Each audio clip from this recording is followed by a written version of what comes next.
Well, there are numerous cognitive and financial benefits of bilingualism. For instance, we now have research from about bilingual people later on in life, and we know that bilingual people are able to stave off the negative effects of dementia for at least 3.9 years and possibly longer. So that doesn't mean that the pathology isn't present in the person's brain, but it appears that the brain has developed more robust neural networks to bypass that pathology. Now that's a tremendous benefit, not just to those individuals that were able to stave off dementia, the negative effects of dementia for let's say 4 years, but for their families, but also for society. The costs of taking care of people are tremendous, are very high. It's been estimated that on a global level, we're talking in billions and billions of dollars annually of saved costs. So in a sense, if one is thinking in the long term, a society has a lot to gain from fostering bilingualism. But there are also quite a large number of other benefits that have been heavily researched.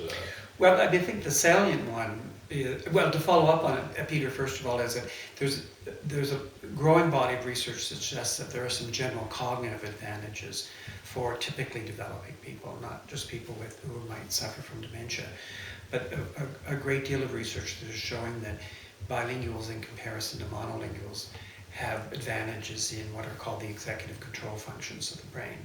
And these are functions of the brain that are involved in the control of attention, inhibition of attention if it's being deployed in useless ways or ineffective ways, or diversion of attention.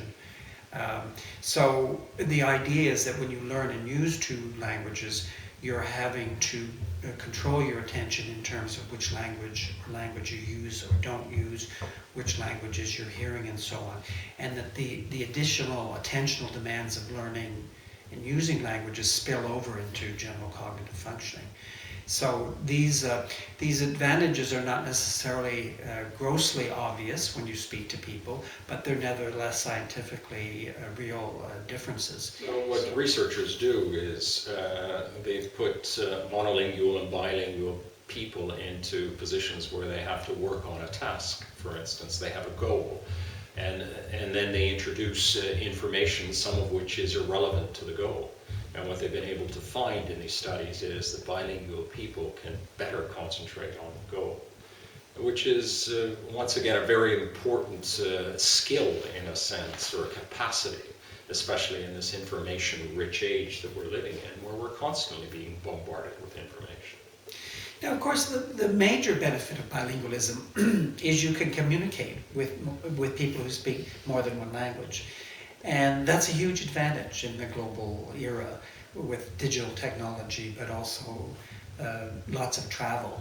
So being able to communicate in English plus Spanish increases the number of people that you can communicate with vastly. The number of sources of information you can draw on through the internet enormously. It means that if you're a business person, you're able to transact business not only in English but other languages. And to me, that's the single most important benefit. And it's a benefit that you acquire without loss to your native language or without loss to general academic competence. And not only do you acquire language, but you also acquire some of the more subtle aspects of language, such as body language.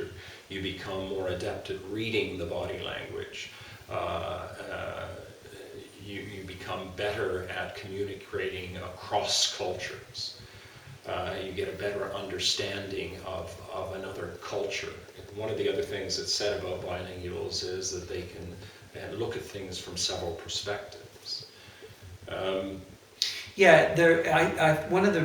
One of my impressions about being bilingual, which is not well documented from a research perspective, but people often talk about this when they talk about students who've gone through bilingual programs, is that it seems to give these students self-confidence which is very useful. And I've noted this a lot in our programs, that students who have lived and worked and studied through a second language learn a sense of confidence about themselves, which I think is harder to acquire when you're in a monolingual environment.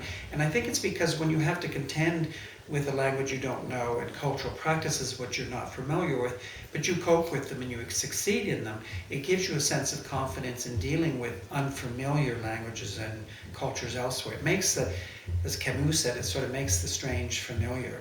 And I think, again, in the global world, this is a very useful personal skill, because we often now find ourselves in context with people who we don't know and speak a different language. But we're confronted increasingly with cross-cultural differences which may seem strange and unfamiliar to us. And I think, in terms of global harmony, it's important that we're comfortable with these differences, because we're going to confront them and face them more and more frequently. We have the same kind of anecdotal evidence coming out of Estonia, where both politicians, teachers, parents are saying that the students who have been through the bilingual program are far more open. They seem to be more flexible. And there may be many reasons for this. One is that the pedagogy has changed because it's important for these students to have rich opportunities for outputs, for being able to speak, for being able to communicate. Teachers have put a lot of emphasis on creating these opportunities, ensuring that these students have contact and communication with not just other students, but with adults that are speaking this, what for the students is a second language. So these students have become quite adept at interpersonal communication. There are other studies that point to the fact that students may have a bit of an edge when it comes to being creative. Certainly there's more and more research beginning to show that multicultural teams often are able to produce more creative solutions to problems. We also know that, that bilingual students tend to have better episodic memory.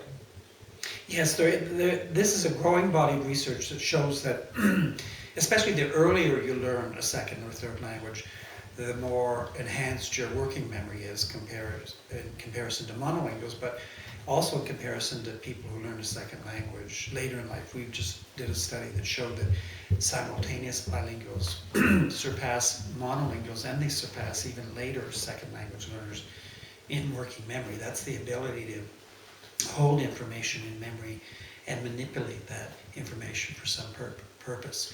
So now, which is exceptionally important from a learning perspective. Yes. Because what you can work with is what you can hold in your memory. And that becomes vital during the learning process.